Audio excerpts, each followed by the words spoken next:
자, 이어서 이제 4-3 원가관리 프로세스에 대해서 자, 살펴보도록 하겠습니다. 그래서 뭐 원가관리 프로세스라기보다는 그냥 원가관리의 뭐 구성 내용 뭐 이렇게 먼저 보면 좋을 것 같아요. 자, 그래서 다음 장으로 넘어가 볼게요. 보면 그래서 원가관리의 그 구성 요소입니다. 그래서 원가관리 구성 요소는 자, 원가 뭐 이건 용어 정리에 대한 개념인데요. 먼저 원가 우리가 내역을 우리가 어떤 공사라든지 뭐 이런 것들을 진행할 때 뭐 도면이라든가 시방서를 보고 이제 내역을 공사에 얼마나 비용이 들어갈 건지를 이제 추정하거나 내역서를 작성하게 되잖아요. 자, 그게 이제 원가를 산정하는 거예요. 지금 내역을 내고 공사에 얼마큼 금액이 들어갈 건지를 이제 파악을 하는 게 이제 원가 산정이라고 보면 되고 개념이. 근데 원가 뭐 계획이라고 하는 거는 내가 그 산정을 하고 나서 뭐 내가 입찰 당시 계약 당시에 뭐 어떤 금액으로 산정된 금액으로 뭐 계약을 했다 하더라도 그 금액으로 공사하는 것보다는 내가 특별한 목적을 가지고 그것보다 더 낮은 금액으로 공사를 마무리하기 위해서 노력을 하는 게 원칙이죠. 그래서 실제로 공사할 수 있는 그런 금액으로 다시 산정을 합니다. 그게 이제 원가 계획이죠. 그게 그런 대표적인 원가 계획 중에 하나라고 보면 되고.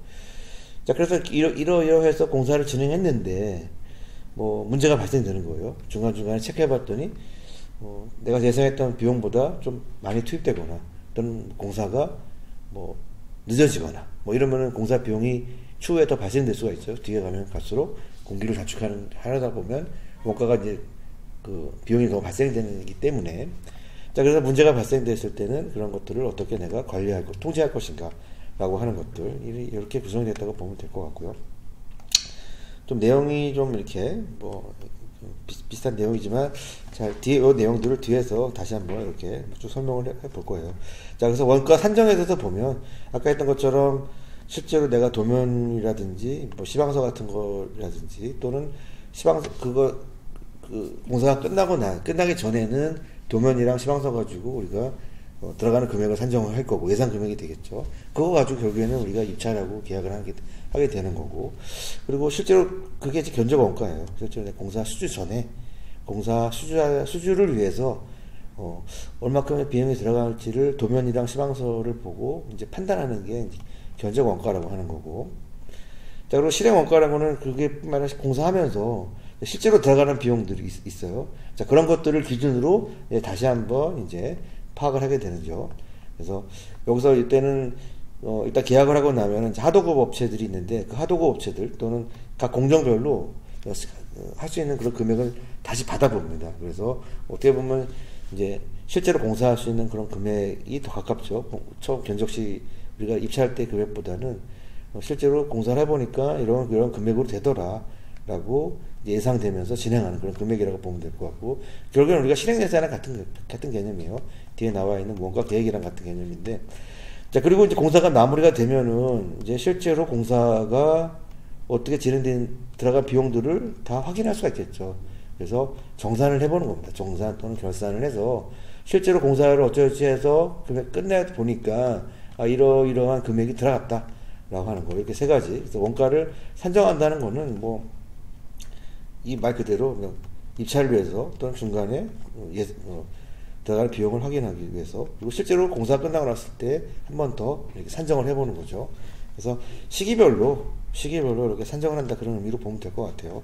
원가 산정이라는 건. 자, 그래서 이렇게 있고, 다음 장으로 넘어가 볼게요.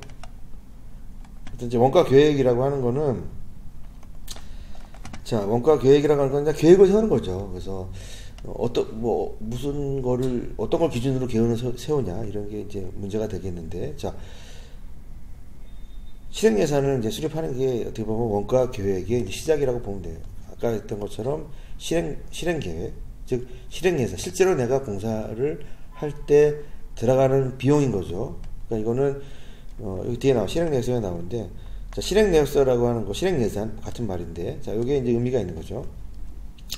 그래서 실제로 구체적으로 실행과 단가를 기록해서 정확한 공사 비용을 정확하게 추정하고 예측하고, 그래서 표시한 그런 원가 계산서죠. 자, 이거는 우리가 계약 당시에 우리가 만들었던 그 내역서하고는 다릅니다. 계약 당시에 했던 내역서, 우리가 최초 아까 했던 그 어디 갔어? 우리 전에 보면 견적원가죠. 견적원가하고는 좀 다른 내용이죠. 그래서 계약 당시가 아니라 실제로 공사할 수 있는 거기 때문에 어떻게 보면 이것은 목표가 되는 거예요. 목표. 실행예산이라고 하는 거는 실행내역서 또는 실행예산이라고 하는 거는 원가정 어떤 한 목표를 설정하는 겁니다. 목표. 그래서 내가 실제로 정확하게 계산해 봤더니 견적할 때는 우리가 계약할 때는 뭐 견적을 뭐 평당으로 할 수도 있고 대략적으로 막 한다면 어쨌든 공사를 따기 위해서 조금 무리하게 뭐 금액을 낮추기도 하고 또 그냥 올리기도 하고 하겠지만 실제로 실행계획서는 정확하게 추정하고 예측해가지고 실제로 공사할 수 있는 금액을 정확하게 한번 파악을 해보는 건데 근데 그게 조금 더 가능하면 낮게 목표를 세워서 더 실행력을 잡는 게 잡죠. 그러니까 어떻게 보면 그것이 공사를 진행하기 위한 목표를 세우는 거다.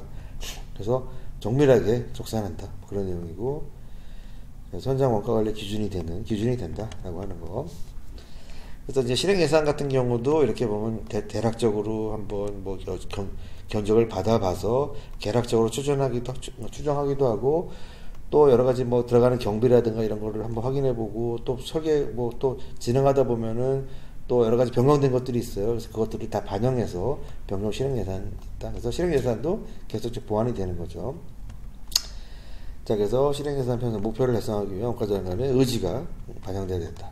그때 너무 정확하게 하더라도 목표를 세워서 예를 들면 100억에 수주한 금액 공사라고 한다면 어쨌든 100억에 수주한 공사기인데 내가 실행 예산을 뽑아보니까 뭐 95억이 될 수도 있고 또 오히려 또 100억에 수주했는데 105억이 될 수 있는 거죠. 이거 공사를 해도 5억을 손해인 거예요. 그럴 수도 있는 거. 그러면 이윤을 뭐 없거나 이윤도 우리가 이제 그 금액 안에 포함되어 있으니까 이윤을 뭐 포기하거나 아니면 일반 관리비를 포기하거나 뭐 그렇게 할 수도 있겠죠. 그러면 어쨌든 그 공사는 유지가 되는 거예요. 그러니까 회사 입장에서 봤을 때는 별로 도움이 안 되는 공사일 수도 있겠죠. 일반 관리비도 안 나오고 뭐 이윤도 안 나오는 공사. 그럼에도 불구하고 공사를 하는 이유는 손해를 보면서 공사하는 이유는 기업을 유지할 수는 있지만 그 기업의 그 현장을 유지할 수 있기 때문에 그래서 궁극적으로는 이제 기업이 유지가 되는 거죠. 자, 그래서 일반 관리비가 어떻게 보면 이윤의 성격도 있다라고 하는 일반 관리비만 확보가 돼도 기업을 유지할 수 있기 때문에 뭐 오너 입장에서는 뭐 그게 마다할 일이 없는 거죠. 자, 어쨌든 자 봅시다. 그래서 실행예산에 대한 얘기에 대해 설명을 했고, 그 다음 장을 넘겨가 보면 그래서 공사 실행계약서를 작성할 때 뭐 유의사항이에요. 근데 이거는 꼭 공사 실행계약서를 작성할 때뿐만 아니라 일반적인 내역서를 작성할 때 유의사항이라고 보면 될 것 같아요. 내역서 작성 시 자, 원가 산정할 때 유의사항이라고 보면 되죠. 당연히 공간별, 층별, 공간별, 부위별, 뭐 공구별 또는 공종별로 해서 내역서를 구성을 해야겠죠.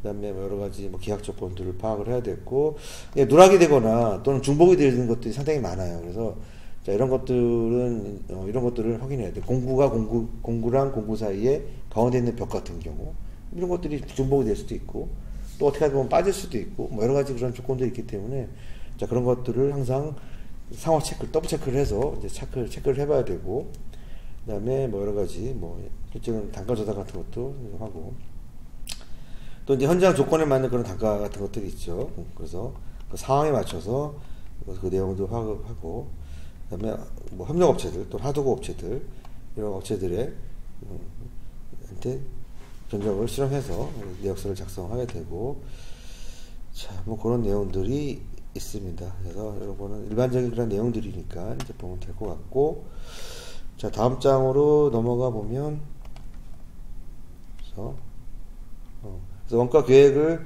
그래서 원가를 산정을 하고 공사의 또는 그 시기별로 원가를 산정하는 그런 게 있고, 또 이제 원가 실행 예산을 편성함으로써 원가 계획을 목표를 잡고 계획이랑 목표를 잡았다고 한다면 자, 이제 통제를 해야 돼요.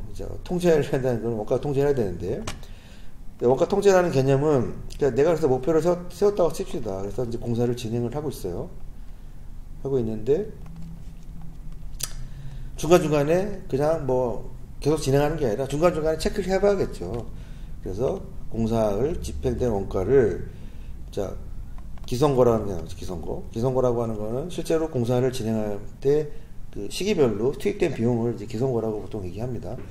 그래서 어떤 기준, 보통 기성 같은 경우는 뭐 달마다 끄는 경우가 많아요. 10월마다 끄고 달마다 끄는 경우가 많은데 보통 달마다 좀 공사 기간이 뭐 1년 이상 되는 현장들은 이제 달마다 보통 끌게 되죠. 한 달에 들어가는 인건비랑 재료비의 합계 또는 뭐 경비의 합계들이 기성고가 해당되는데, 자, 그 중간중간에 체크를 하는 거예요. 내가 목표했던 그 금액에 보다 또 많이 투입되거나 또는 뭐 적게 투입되거나 뭐 이런 거를 통해서 공사의 뭐 진행 속도 같은 것도 파악할 수 있고, 또 이제 진행 속도가 만약에 느리다고 한다면 그 공기를 많이 하기 위해서 후반부에 공기를 이렇게 좀 단축하다 보면 후반에 가면 또 공사비가 또 올라갈 수도 있어요. 그러니까 그런 상황들을 종합적으로 고려해서 그러니까 공기도 또 너무 느려도 안 되고 빨라도 안 되고, 보통 우리가 원가 관리라고 하는 개념은 금액 자체를 줄이는 것도 의미가 있지만 이제 공사의 어떤 그 공기를 이제 조절하는 거, 관리하는 거, 그게 어떻게 보면 시간과 비용의 관계가 바로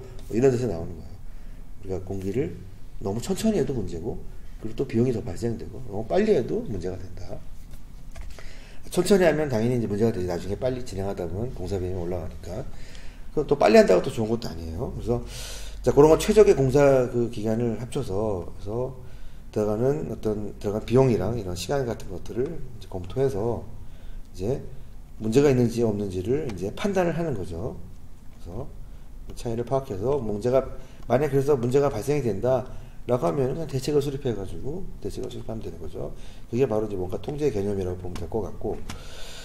자, 그래서 원가를 통제하는 건 여러 가지 방법들이 있는데, 이거는 이제 그 공기랑 관련 없이 좀 원가를 통제하거나 또는 뭐 조금 뭐 관리한다는 거는 금액을 낮추는 개념인데, 자, 그런 것들이 대한 일반적인 내용들 중에 이제 간단히 보면 가장 쉬운 방법은 단가를 내고 하면 가장 좋은 방법이죠.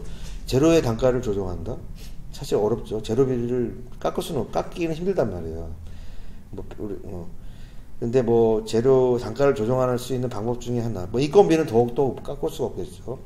만약에 단가를 만약에 내가 조정할 수 있는 방법이 뭐가 있는지 살펴보면, 뭐 예를 들면 연간 단위로 뭐 계약을 하거나 또는 뭐 중국에서 뭐 석산 같은 것들을 뭐 이렇게 연간 단위로 계약을 하거나, 이렇게 되면은 그 판매자 쪽에서도, 제공하는 사람 입장에서도 어떤 그 판매의 어떤 그런 경로를 확보할 수 있기 때문에 또 낮은 금액으로 이렇게 제공해 줄 수가 있는 그런 부분들이 있어요.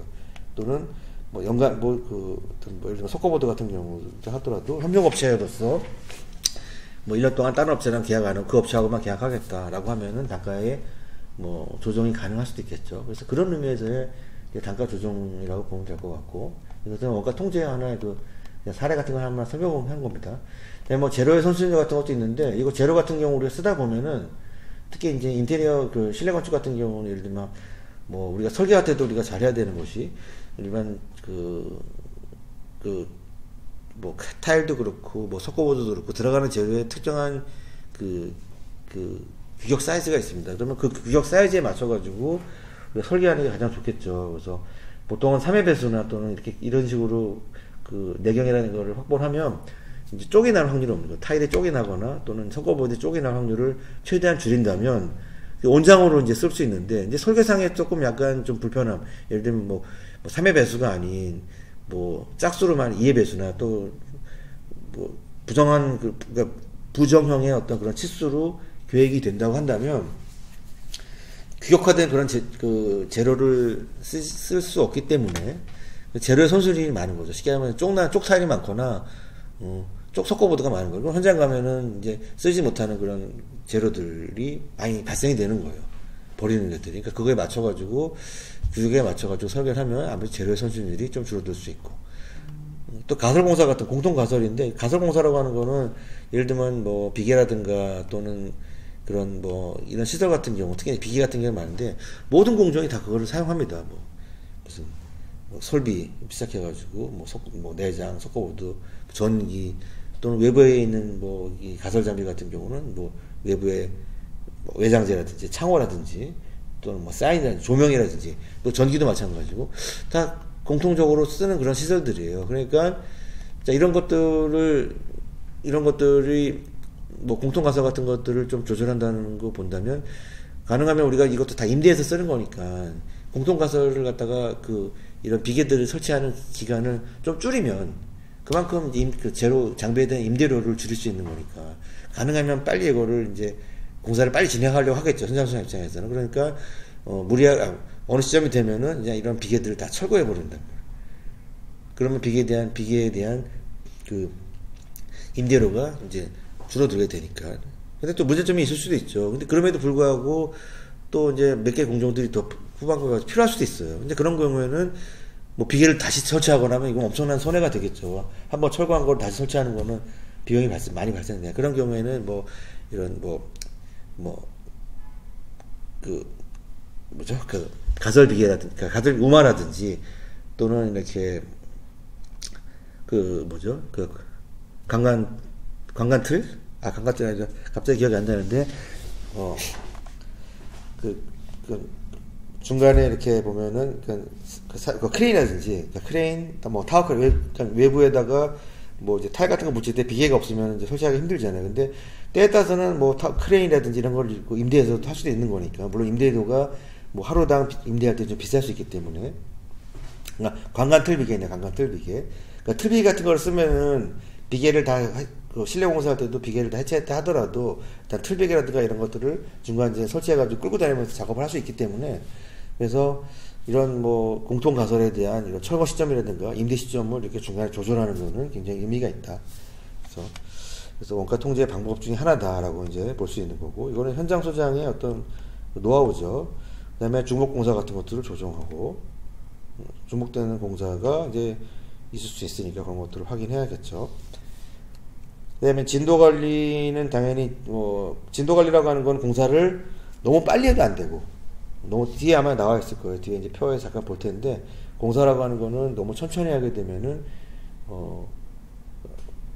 천천히 해서 문제가 되고 왜냐면 천천히 하면 천천히 할수록 이제 일반 관리비가 들어가게 됩니다. 관리비라든가 그냥 공사 비용이 들어가고 또 너무 빨리 하면은 당연히 인건비 상승이 있으니까 이제 우리가 야간에도 작업한다든지 밤샘 작업한다든지 하면은 뭐 2배, 3배의 인건비가 발생되니까 너무 천천히 한다고 최적 공기가 있어요. 그래서 그 최적 공기를 통해서 일정하게 들어가는 게 작업을 하는 게 좋고 그리고 뭐 첫날 둘째 날에 뭐 작업자가 뭐 한 50명이 들어오고 둘째 날도 50명이 들어오고 셋째 날은 뭐 10명 들어오고 넷째 날은 10명 들어와서 이렇게 작업하는 것보다는 그냥 30일 30명 30명 작업하는 게 똑같이 120명 들어오죠. 근데 50명 10명 들어오는 것보다는 매일 30명씩 들어와서 작업하는 게 작업 환경도 좋고 뭐 자원의 자재의 어떤 그런 뭐 양중이라든지 또는 뭐 정리정돈하는 것들이 좀 편하겠죠. 그러니까 자원이란 이렇게 들어가는 자원들을 한쪽으로 편중하면은 그거를 관리하는 비용이 많이 들어가게 됩니다. 그래서 편중하지 않게 자원 분배를 하는 거죠. 그래서 자원을 일정하게 분배해서 시작하는 점이나 끝나는 시점을 어떤 부분 공정별로 시작과 끝 시점을 조절을 해서 자원이 일정하게 분배될 수 있도록 하는 것이 그렇게 함으로써 이제 들어가는 어떤 관리 비용을 줄일 수가 있죠.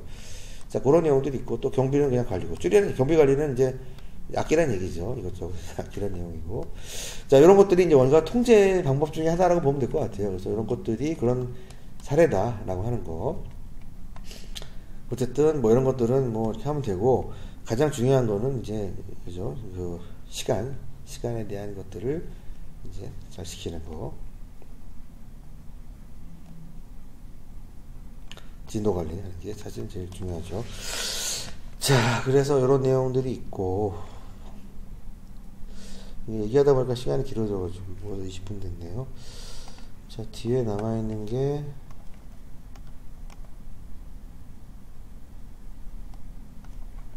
잠깐 쉬었다가, 20분 지났으니까, 잠깐 쉬었다가, 자, 원가 관리 계획부터 보도록 할게요.